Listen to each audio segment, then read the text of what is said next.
Осылай жүргенде арада тағы жыл жарым уақыт өтіп, Мейрамгүлдің құрсағында екінші сәбиі пайда болған еді. Бір күні ауылдан Сапардың анасы қоңырау шалып, баласымен біраз сөйлескен соң Сапар келіншегіне шұғыл түрде ауылға барулары керек болып жатқанын айтып, Сапар мен Мейрамгүл кішкентайларын алып ауылға барып қайтуға жиналды. Ауылға келген екеуін Сапардың анасы қарсылап алған соң: Мейрамгүл, сенің Марат деген бөле ағаң өмірден өтіп кетті. Бекем бол айналайын. Сенің сол үйде өскеніңді білем. Қазір шәйлеріңді ішіп алған соң сол үйге баруға жиналайық. Демі бітер шағында Мейрамгүл, Мейрамгүл, мені кешіре алсаң кешірші деп байғұс бала бірнеше рет қайталапты. Шамасы сені көргісі келген сияқты дегенде Мейрамгүл өз құлағына өзі сенбей енесіне аң-таң болып қарап тұрып қалды. Екі ауылдың арасының қашықтығы небәрі 40-50 шақырым болатын. Ауылға жеткенше Мараттың өзіне жасаған қиянаттарының бәрін көз алдына елестетіп келе жатқан қыздың тамағына ащы өксік тығылып, көзіне бір тамшы жас келер емес. Бұлардың мінген көлігі Мараттың үйіне жақындағанда үйдің алдында жүрген қара құрым адамдарды көріп, Мараттың шынымен де мына өмірді тастап кеткеніне сенгендей болған қыздың жүрегі әлі де болса бөлесіне деген қимастықтан жұрдай болатын. Бөлесін көлік қағып қайтыс болған екен. Біразға дейін өмір мен өлім арасында жатып, Марат Мейрамгүлдің есімін атап қайта-қайта кешірім сұрап жатып барып демі үзіліпті. Осының бәрін туыстары Мейрамгүлге әңгімелеп бергенде де қыздың көзіндегі жасы құрғап қалғандай. Бір түйір тамшы жас тамбады, жылай алмады. Маратты жер қойнына тапсырып 3-7 күндік дұға дастархандарын өткізген соң үйлеріне қайтуға жиналған бұларды Бақытжан мен салтанат қимай жылап шығарып салды. Араға тағы бірнеше ай өткен соң Мейрамгүл дүниеге екінші сәбиін әкелді. Ол да ат ұстар. Мейрамгүлдің ендігі бар арманы осы балапандарына жақсылап қарау. Бар махаббатын сәбилеріне төккен келіншек Сапардың түнімен ұйықтамай, телефон шұқылап, біреумен сөйлесіп шығатынын байқаса да аса мән бере қоймады. Оның үстіне Сапар мені тастап кетсе қайда барам деген ойды миына әбден сіңіріп алғандықтан Мейрамгүлге Сапарсыз өмір жоқтай сезілетін.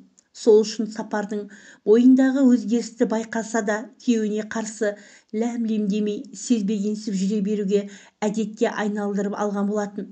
Соңғы кезде күйеуі жұмысқа бірде барса, бірде бармауға әдеттеніп бара жатқандай. Бірақ күні бойы үйде шықпай жатып алатын күйеу түнге қарай үстіне барын киіп, әтір себініп, құдды бір қызға құда түсуге бара жатқандай сәнденіп үйден шығып кетіп, таң ата үйге оралатын болып жүр. Үйге келген соңда тал түске шейін талтайып ұйықтағанымен қоймай, ұйқыдан тұрған соң дастархан үстінде тәтті дәмді ештеңе болмаса ашуланып шыға келетін болыпты. Күйеуімнің көңілін табам деп үйдің маңындағы дүкендерге де қарызданып бітті. Оған қиналып жатқан Сапар жоқ сияқты. Барды киіп дәмдіні жегеніне көңілі тоқ. Күйеуінің басқа қызбен әуе болып жүрген келіншекте жақсы біліп жүр. Алайда күйеуі тастап кетсе барар жері, басар тауы жоқ қыз түк білмегенсіп мылқаудың күйін кешуде.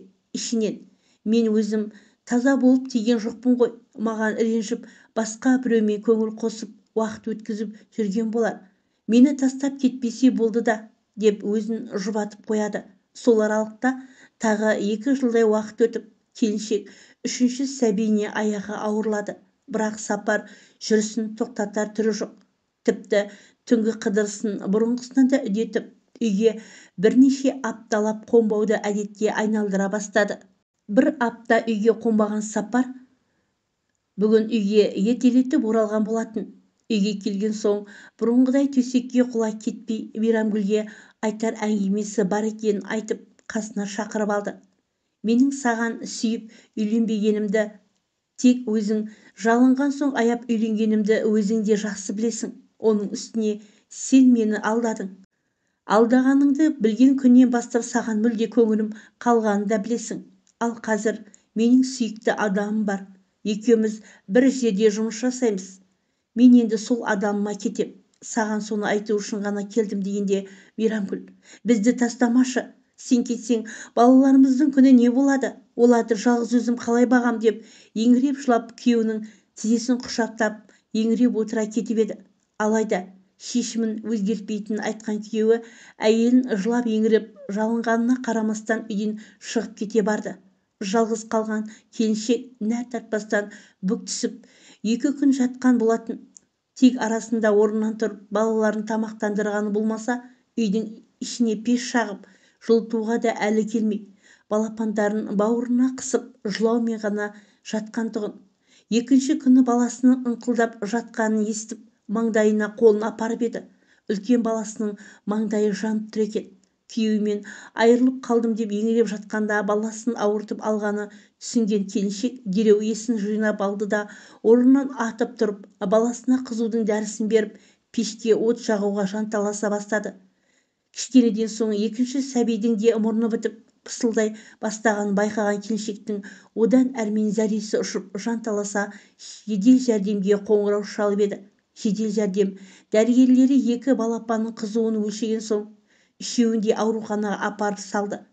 Біраз күн ауруханада жатып, балапандары тәуір болған соң үйге оралған келіншек жалдап отырған пәтерлерінің құлпы ауыстырылғанын көріп, түк түсінбеген күйі ауланың ішіндегі үлкен үйде тұратын қожайынына барып, не болғанын сұрап еді. 2 айдан бері ақы төлемегендіктен, үйді басқа адамға жалға бергендіктерін айтып, үйдегі заттарын алып кетулерін сұрағанда есінен айырыла жаздаған қыз жанталасып Сапарға телефон соғып еді. Телефоны өшірулі екен. Сапардың 2 айлық пәтерақысын төлемегенін Мейрамгүл білмейді екен. Күйеуіне телефон соғып ала алмаған соң заттарын осы үйге қалдырып тұруын өтініп еді.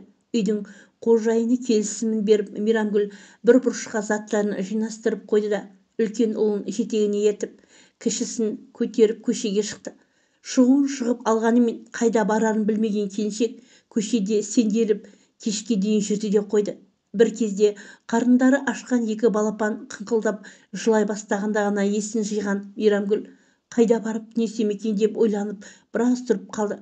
Онымен басы зыңылдап ауырып, миына ештеңе келер емес. Бір кезде не болса да мешітке барайын, Алланың үйі ғана бізге пана болар деп ойлаған Мейрамгүл балаларын жетектеп Талғар қаласының орталығына жеткенде қараңғы түсіп те кеткен болатын. Мешіттің ішінде қызметкерлері жүр екен. Біреуіне жағдайын айтып еді. Ертең имам келсін, сол кісіге айтармын. Бүгінше осында қалып түнеп шыға ғой деп қызметкері рұқсатын берген соң мешіттің кіре берісіне балалармен бірге жайғасып алды. Мешіттің іші жып-жылы екен. Күні бойы далада жүріп жаурап қалған үшеуінің бойлары жылына бастағанда маужырап ұйықтап кеткен екен. Бір кезде келіншек кері оянды. Таң бозарып атып қалған екен. Мешіттің іші де салқындап кетіпті. 2 балапаны бір-біріне тұмсығын тығып бүрісіп ұйықтап жатыр. Өзінің де балапандарының да жаурап қалғанын білген келіншек жамылғы іздеп айналасын қарманып еді. Қолына ештеңе іліне қоймады. Әрі берден соң балапандардың үстіне жабатын ештеңе таппаған келіншек анадай жерде жайылып жатқан мешіттің кілемін әкеліп үстеріне жапты да ұйқыға кері жатты. Алайда ертесіне де арғы күнде мешіттің иманы бұларға келе қоймады. Есесіне мешітке келген адамдар көздері жаутаңдап отырған үшеуді мүсіркеп, біреуі пісірген шелпектерін, енді бірі аз-мұз ақшаларын ұстатып кетіп жатты.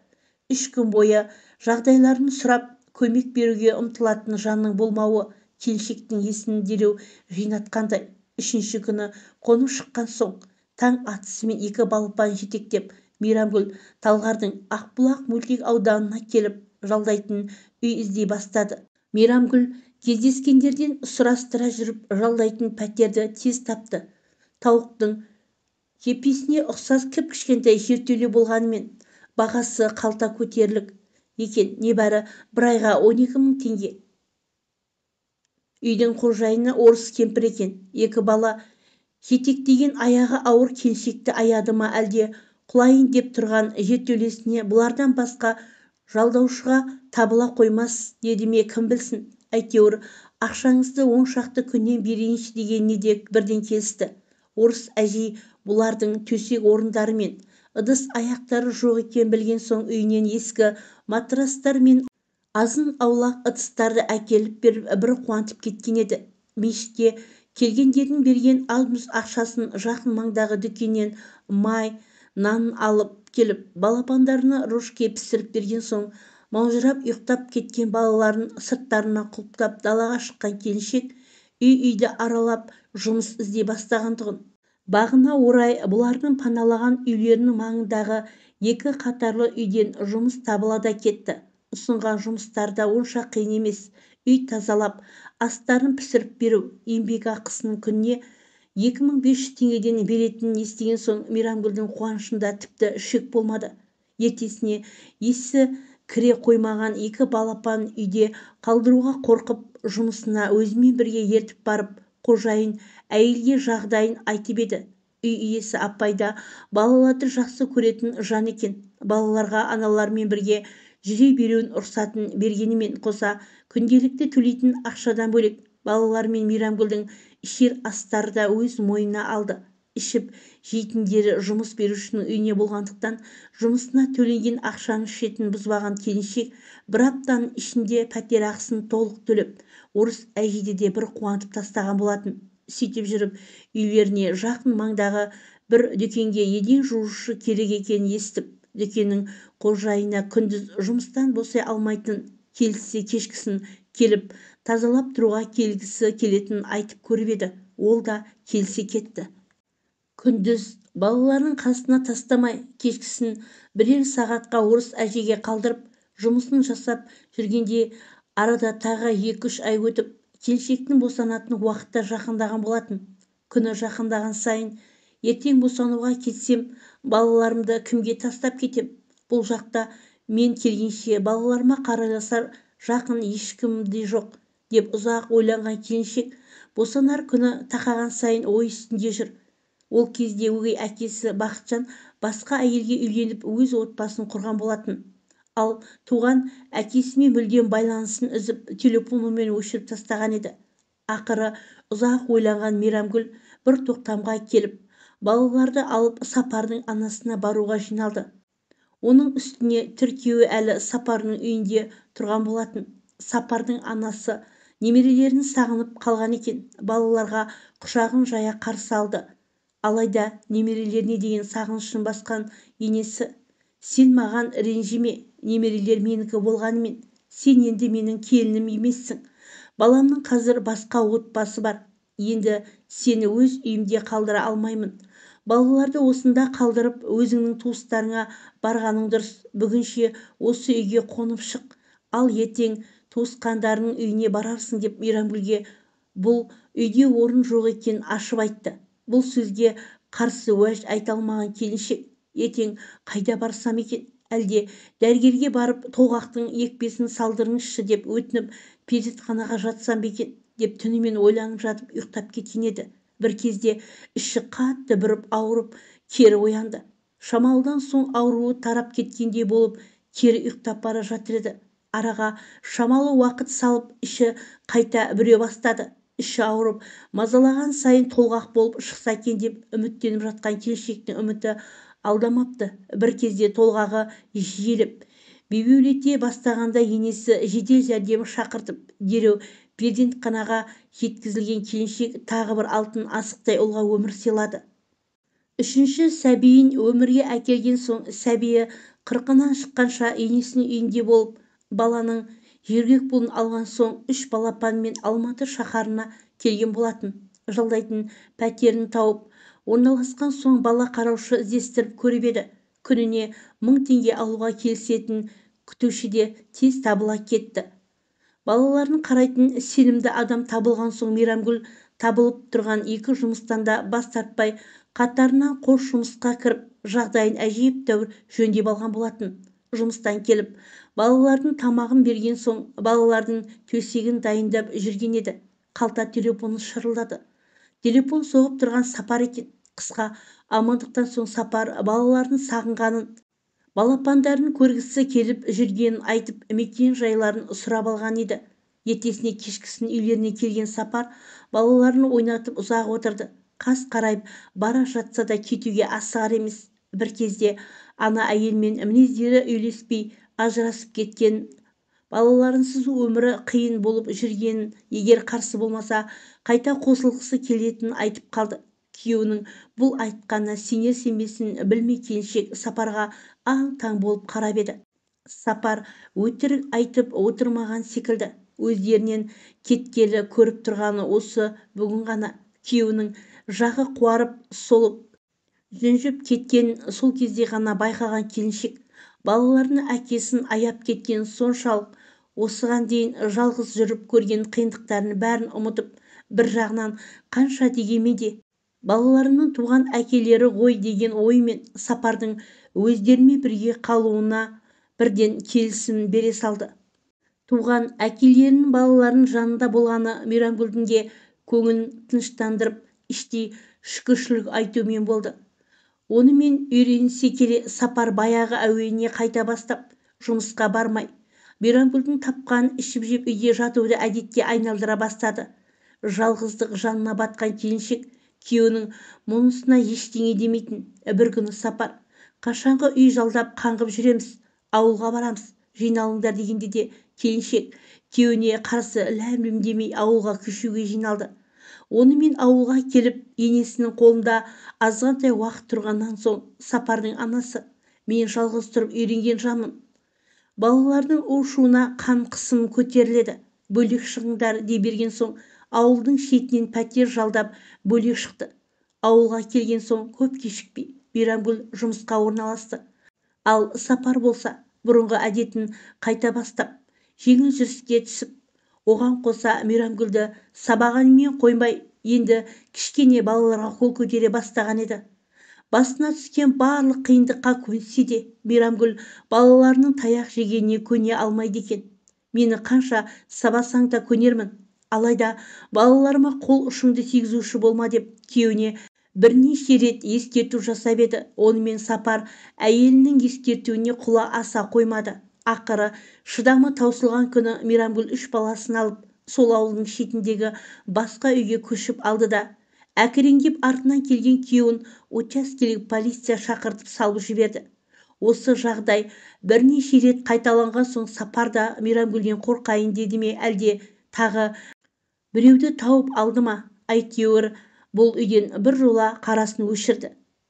Ал Мейрамгүл болса, өзінің туған ауылына балаларымен бірге көшіп барып, ауылынан пәтер жалдап алды да тағы да жұмысқа орналасты.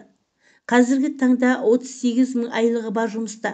Күйеуі балаларға алимент төлемейді. Өйткені бұлар кезінде ЗАГСке тіркелмеген екен. 3 бала да Мейрамгүлдің атында жазылған. Енді бұған күйеуге тиюді білгенде, ЗАГСке тұруды білмеген өзімді кінәламасам, басқа кімді кінәлаймын? Балаларым аман болсын. Аман жүрсе, ешкімге қорлатпай, тістелеп жеткізсем деумен ауылда жұмысын жасап жүр. Соңы